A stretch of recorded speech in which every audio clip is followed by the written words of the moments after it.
Do you make common English mistakes? Don't worry. In this video, you'll learn 10 easy corrections for beginners. This lesson is simple, clear, and perfect for beginners. Let's start. Don't say I am agree. Say this instead. I agree. Example, I agree with you. Don't say I did a mistake. Say this instead. I made a mistake. Example, I made a mistake today. Don't say he don't like it. Say instead he doesn't like it.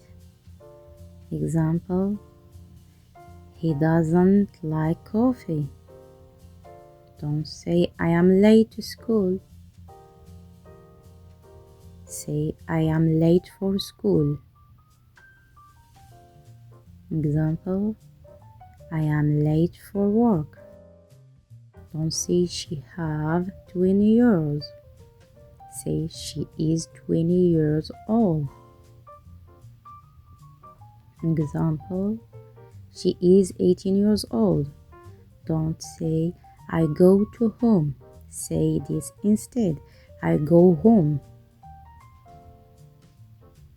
Example, I go home at 5 p.m. Don't say I very like it. Say I like it very much. I like this movie very much. Don't say he didn't went. Say this instead. He didn't go. Example, he didn't go yesterday. Don't say I'm boring. Say I am bored. Example, I'm bored now. Don't say I did a decision. Say this instead. I made a decision. Example, I made a decision today. If this helped you, like and subscribe for more easy English.